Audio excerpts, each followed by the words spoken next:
another learning show on television for grade 10 English.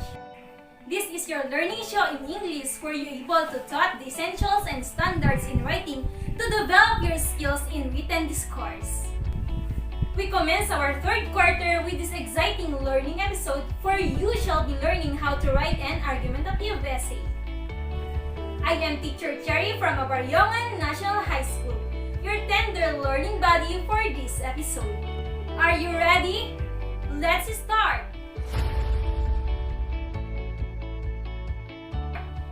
In the previous quarter, you learned how to compose text which include multimodal elements.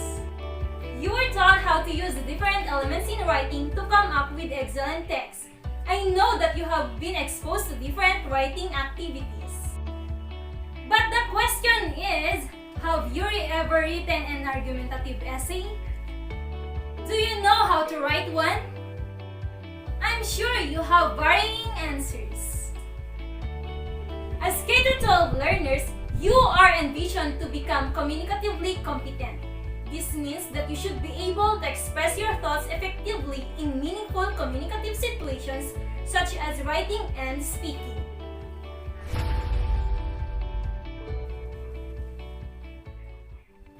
Speaking of developing your writing skills, I know you are now excited for the activities made for you today.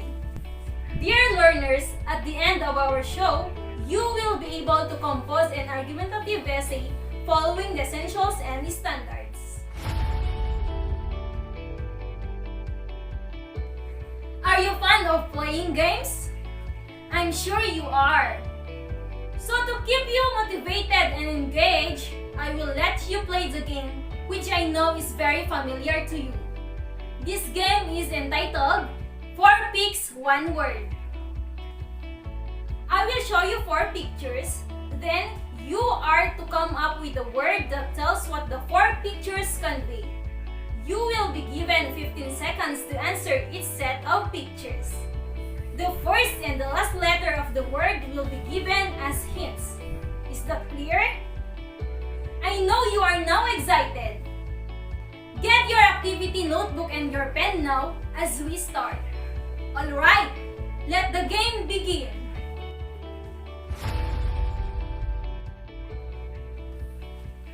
Here is the first set of pictures. You have 15 seconds to write your answer on your paper. Your time starts now.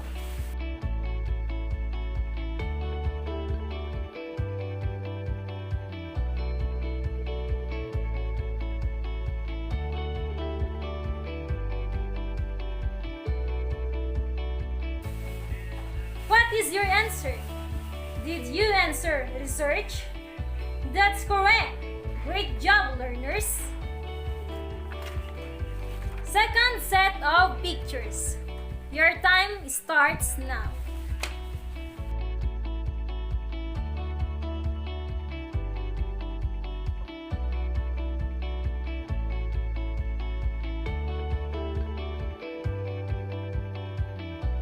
The correct answer is investigation.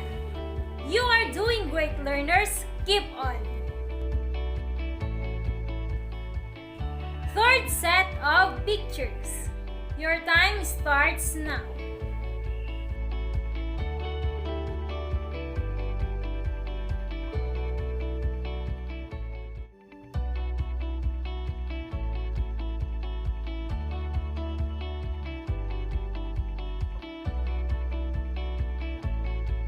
Did you write opinion? That's correct. Clap for yourselves. Fourth set of pictures. Your time starts now.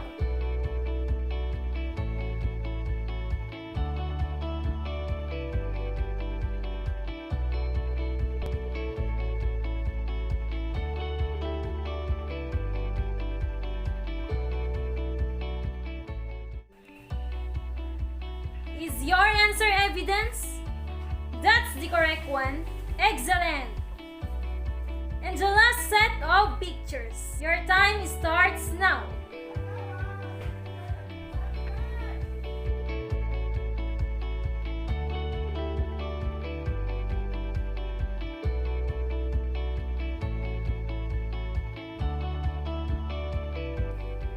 The correct answer is writing.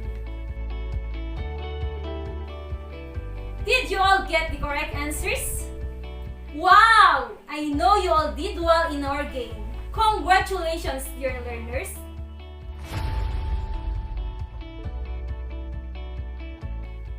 This time, let's flash once again the words that we formed in our game. We have research, investigation, opinion, evidence, and writing.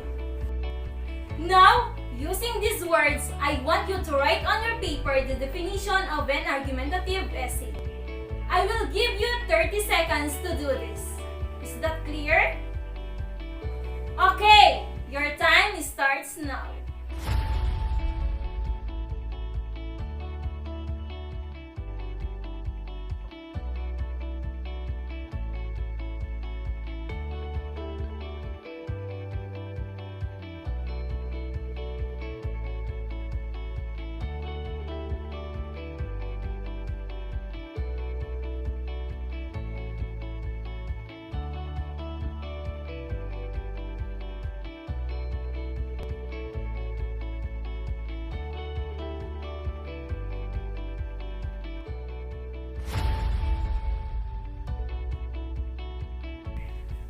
Let's check your answers.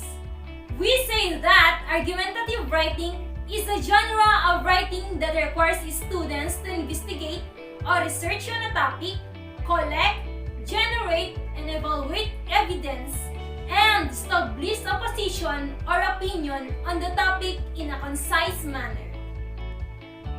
Argumentative essay may also require empirical research where students collect data through interviews, surveys, observations, or experiments. Regardless of the amount or type of research involved, argumentative essay must establish a clear stand and follow sound reasoning. Now that we are done discussing the definition and some important points about argumentative writing, the next question you might ask are, how do we write one? What is the structure or its parts? Keep watching for you to know. So, let's continue.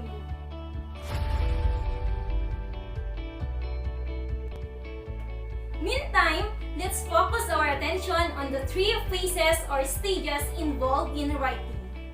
Do you know what are these? Yes! These are the pre-writing stage, the writing stage, and the post-writing stage.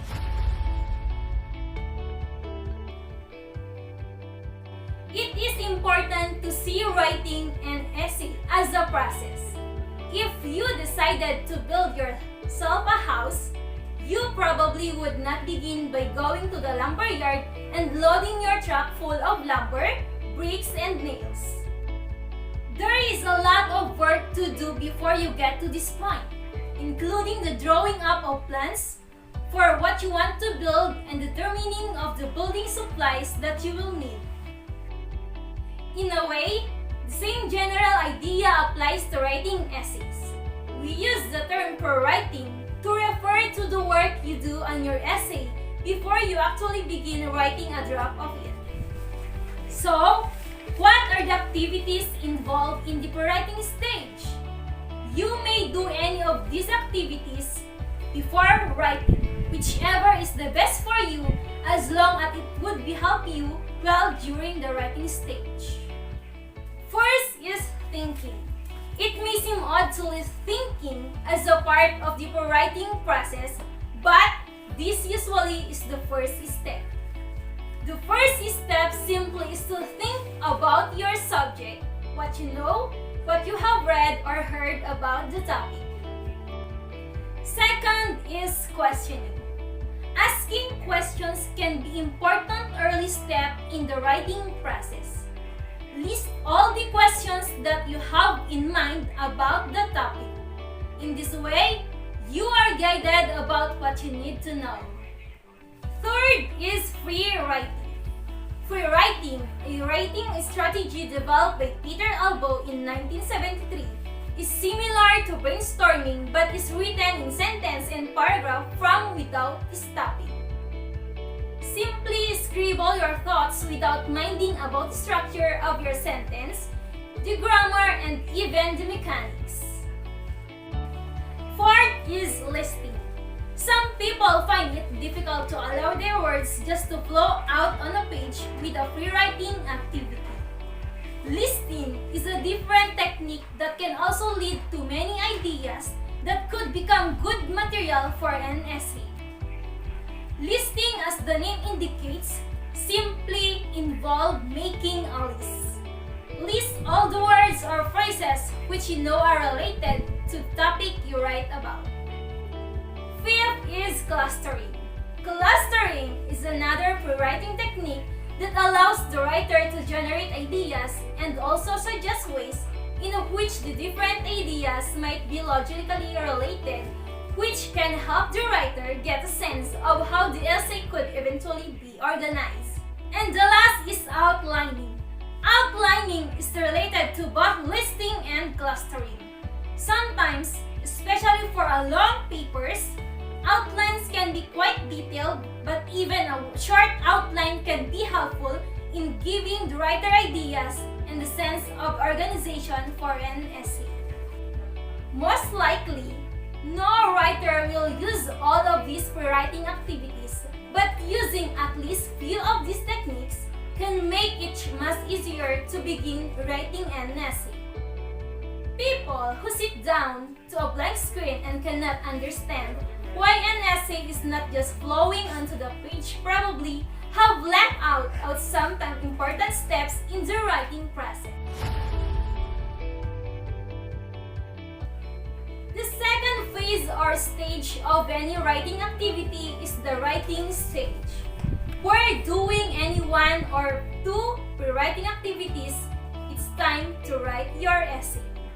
In writing an argumentative essay, there is a structure that we need to follow.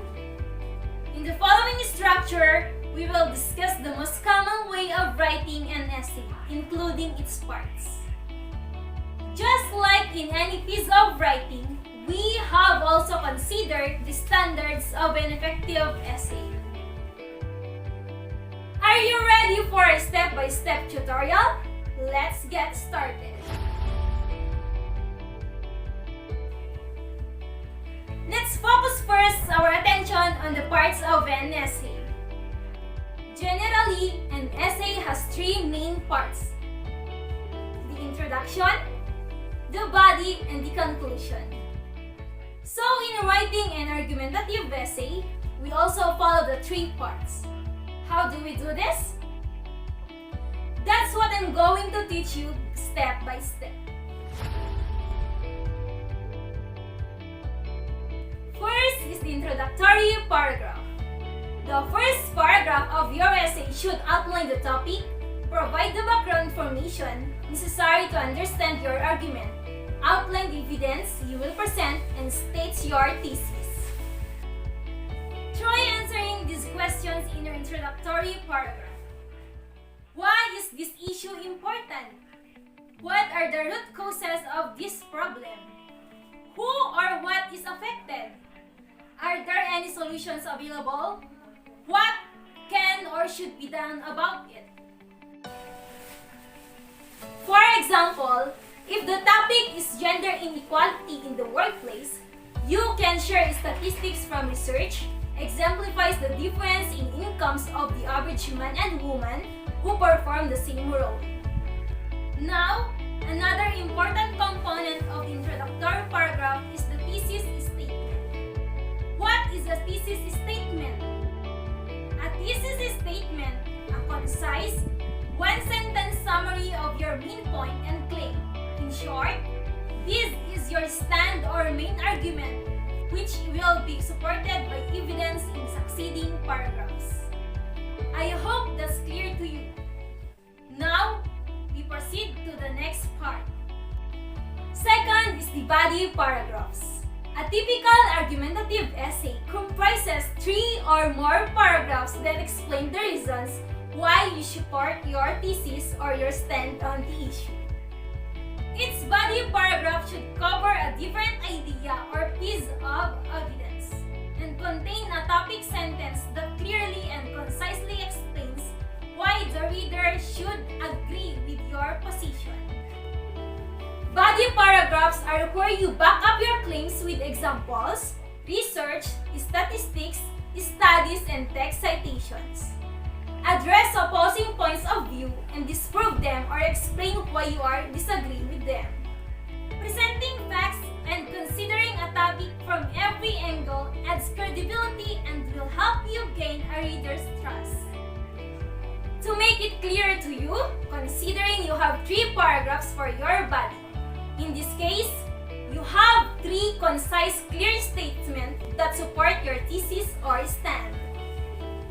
Each paragraph should start with the topic sentence, then the succeeding sentences will be elaborate the topic sentence or supporting argument by giving statistics, examples, and other evidence that back up your claim.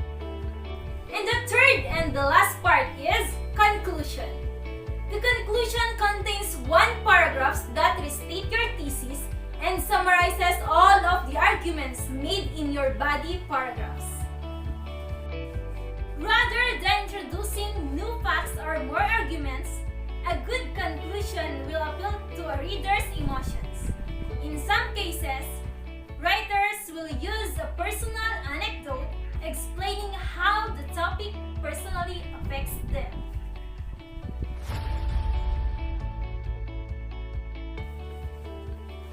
Remember as well that you are not limited to writing 5 paragraphs only. Your introduction may be 2 paragraphs. Your body may have 4 paragraphs. In short, it depends on the issue and the requirement given by your teacher. Are you now ready to write an argumentative essay? Great! Let's start writing. Write a 5-paragraph essay with the following parts. Introduction with background information and thesis statement. Body with 3 main ideas and support. And conclusion with the summary of all arguments or iteration of the thesis statement. Write also a catchy title. Your topic or issue is climate change. You are given time to research for additional information from the net to back up your arguments, and you have 1 hour to write your 5-paragraph essay. For the criteria in assessing your output, please refer to your last on page 10. After writing your essay, don't forget to do some post-writing activities to ensure quality output.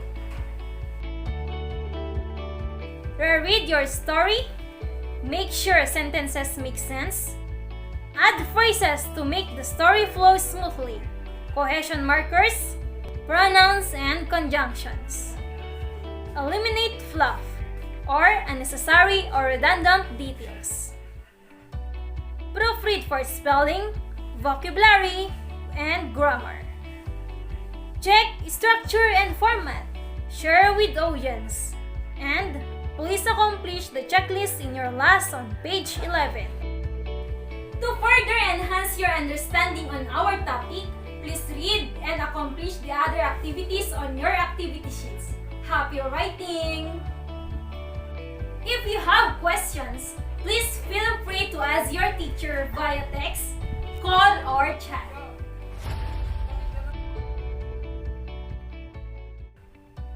I hope you learned today as we conclude our discussion on writing an argumentative essay.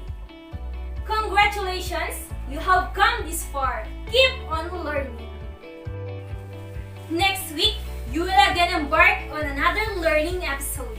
I hope to see you again soon.